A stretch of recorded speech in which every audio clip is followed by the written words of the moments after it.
नमस्कार, मी Poonam. News uncut मध्ये आपलं स्वागत. या बातमीपत्रात आपण आढावा घेणार आहोत टॉप 10 घडामोडींचा. काँग्रेस प्रदेशाध्यक्ष नाना पटोले यांच्या मातोश्री मीराबाई फाल्गुनराव पटोले यांचे आज पहाटे वृद्धापकाळाने दुःखद निधन झाले. त्यांच्या निधनाने पटोले कुटुंबीय शोककळा पसरली असून मीराबाई पटोले यांच्या अंत्यसंस्काराचा अंतिम विधी आज दुपारी 2 वाजता त्यांच्या मूळ गावी सुकळी, जिल्हा भंडारा येथे पार पडणार आहे. परिवार, नातेवाईक आणि काँग्रेस पक्षाचे अनेक कार्यकर्ते या अंत्यसंस्कारासाठी उपस्थित राहणार आहेत. लोकप्रतिनिधींनी लोकांचे प्रश्न मांडावेत, त्यांच्या हक्काचं संरक्षण करावं अशी अपेक्षा असते, पण इथे मात्र चिखलफेक केला जातोय. महाराष्ट्रातील राजकारण्यांना हे शोभत नाही, अशी संतप्त प्रतिक्रिया व्यक्त करतानाच आमदार सुरेश दस यांनी माझ्याविषयी जी टिप्पणी केली त्याबद्दल त्यांनी माफी मागावी अशी मागणी अभिनेत्री प्राजक्ता माळी यांनी केली. बीडमधील संतोष देशमुख हत्या प्रकरणातील फरार आरोपींची संपत्ती जप्त करण्याची प्रक्रिया तातडीने सुरू करा. तसेच बंदुकीसोबत ज्यांचे फोटो आहेत त्यांचे परवाने रद्द करा, असे आदेश मुख्यमंत्री देवेंद्र फडणवीस यांनी सीआयडीचे अतिरिक्त महासंचालक प्रशांत बुर्डे यांना दिले. नुकत्याच झालेल्या विधानसभा निवडणुकीच्या निमित्ताने नगरच्या श्रीरामपुरात मातोश्री मंगल कार्यालय येथे महाविकास आघाडीच्या वतीने मतदारांसाठी कृतज्ञता सोहळ्याचे आयोजन करण्यात आले होते. तेथे आमदार हेमंत ओगले बोलत असताना म्हटलेत की आपण जो विश्वास दाखवला, जे आशीर्वाद दिलेत, यासाठी मी कायम आपला ऋणी राहील. जो लोकहिताचा वारसा स्वर्गीय जयंतराव ससानी यांनी जपला होता, तोच वारसा आपण आपल्या सगळ्यांच्या सहकार्याने पुढे चालू ठेवू. आपण दिलेल्या आशीर्वादामुळे ही संधी मला मिळाली. आपण सगळेच आमदार आहात. श्रीरामपूर जिल्हा करणे हे आपले ध्येय आहे, असे प्रतिपादन आमदार हेमंत ओगले यांनी केले. लडाखमध्ये 14,300 फूट उंचीवर पेंगॉंग सरोवरच्या किनारी भारतीय लष्कराने उभारलेल्या छत्रपती शिवाजी महाराजांच्या पुतळ्याचे अनावरण गुरुवारी लेफ्टनंट जनरल हितेश भल्ला यांच्या हस्ते करण्यात आले.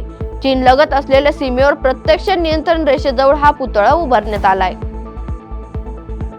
ऑस्ट्रेलियाच्या पहिल्या डावात सॅम कॉन्स्टल या 19 वर्षीय फलंदाजाने आपल्या तुफानी फलंदाजीने सर्वांना प्रभावित केले.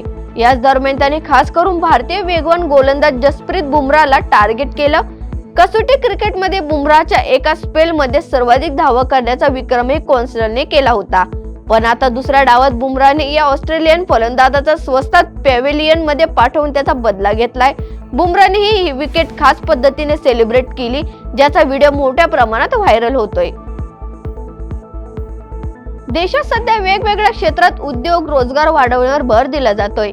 गेल्या काही वर्षांपासून IT इलेक्ट्रिक क्षेत्रात मोठी प्रगती झाली आहे. आगामी काही क्षेत्रात या क्षेत्राचा चेहरा मोहरा बदललेला असणार आहे. असे असतानाच आता 2027 सालापर्यंत इलेक्ट्रिक क्षेत्रात 12 दशलक्ष नव्या नोकऱ्या निर्माण होण्याचा अंदाज व्यक्त केला जातोय. दक्षिण कोरियामध्ये आज एक मोठा विमान अपघात झालाय. दक्षिण कोरियातील मुआन आंतरराष्ट्रीय विमानतळावर एक विमान धावपट्टीवरून घसरलंय. या अपघातात 28 जणांचा मृत्यू झाल्याची माहिती समोर असून मृतांचा आकडा वाढवण्याची शक्यता वर्तविण्यात आली आहे. बचाव आणि मदत कार्य सुरू असून जखमी प्रवाशांना रुग्णालयात दाखल करण्यात आलंय. भिवंडी शहरात एक धक्कादायक घटना घडली आहे. मध्यरात्री सुमारे 3 ते 3:30च्या दरम्यान अज्ञात व्यक्तीने घराच्या दरवाजावर पेट्रोल टाकून घरात झोपलेल्या पती पत्नीला जिवंत जाळण्याचा प्रयत्न केलाय. पतीचे नाव आसिफ कुरेशी तर पत्नीचे नाव फरीन असे असून पती पत्नी हे आग विझवण्याचा प्रयत्न करत असताना जखमी झालेत. स्थानिकांनी या दोघांनाही उपचारासाठी भिवंडीतील शासकीय रुग्णालयात दाखल केले. अवकाळी पावसाला पोषक स्थिती तयार झाल्यानं आजही मध्य महाराष्ट्रातील काही जिल्ह्यांना हलक्या पावसाची शक्यता विभागानं वर्तवली आहे. दरम्यान आजपासून राज्यात वातावरण कोरडं होण्यास सुरुवात होणार असून काही भागात हलक्या ते मध्यम सरींचा पाऊस हजेरी लावणार असल्याचं सांगण्यात आलंय.